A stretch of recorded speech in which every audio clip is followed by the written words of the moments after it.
My fellow Americans, we're in danger of a third world war. We as a family of one truth must hear this now. Look at this lie, this deceit that continues day after day. Can you not all see this lie? We must all wake up. Wake up, because if we don't see this lie, this land will die. What's up, everybody? Major Retired Richard Ojeda here, and actor Jon Voight. Oh, how they fall so far from their earlier glory. Some of y'all will be too young to recall that in the 60s and 70s, Jon Voight was a go-to action film star. He's also the father of Angelina Jolie, so there's a fun fact for you there. It's supposed to be the land of the free. It's far from this. It's a dark web, a dark world, but not for long, because, my friends, a change is coming, and a new light will emerge. We must all see this truth and allow justice to take place now. You see, the only way we can win these elections is to see the lies, deceit, and corruption from the left, the media, and the unknowns. He had started out in life involved with and even married to a human rights advocate, as well as being described as rather liberal. But starting with Obama, he took a path down the darker side and now has become an outspoken supporter of the former President Donald Trump.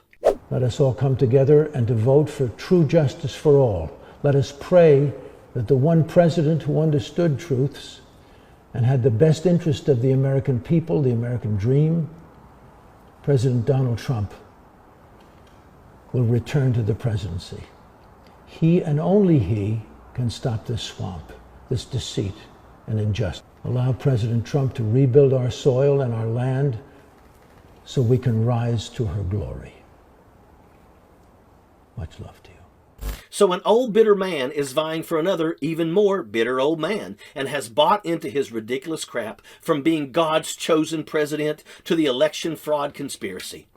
And he's really dedicated to the idea of truth and light and fairness, but seems to believe those words go hand in hand with Donald Trump, a man who has made a literal career out of lying to people, making bad business deals, and defaulting on loans. That guy is his golden standard of truth. What is sad is you see this a lot with people in their older days. They tend to be more conservative, but also buy into the garbage that the GOP sells them because, as sad as it is, they are more easily manipulated. And maybe Jon Voight, the former actor, doesn't have to worry about his Social Security, but the majority of the older Americans will have to if Republicans have their way. People that grow up to be this kind of bitter seem to also always hate the new generation of people because they are stuck in their ways and think it is the only correct way.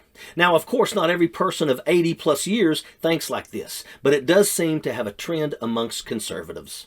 Older people are also a pretty reliable voting bloc. Those that are still able to physically get to the polls, and they vote overwhelmingly in favor of Republicans. But now, those born in 2000 to 2004 are old enough to vote. That's a huge gap between the wants and needs of his generation to mine, to the newest set of those eligible to vote. And they can't stand that. What they don't seem to understand is who will be inheriting the issues that his generation created when he is gone. And that is why their vote is so important. They will be the ones cleaning up the messes created from the generations before them. It's been noted that young voters overwhelmingly support more democratic and progressive policies and vote in favor of those because their world is entirely different than those in their 80s. Who will be the people forced to live with the devastating effects of climate change? Not Jon Voight. He's in his 80s. He won't have to deal with it, but his grandkids will. After all is said and done, the ranting and raving of an old bitter man can't save the Republican Party, and that's a hard lesson that they have yet to learn, and that's too bad for them. Sappers clear the way, airborne all the way.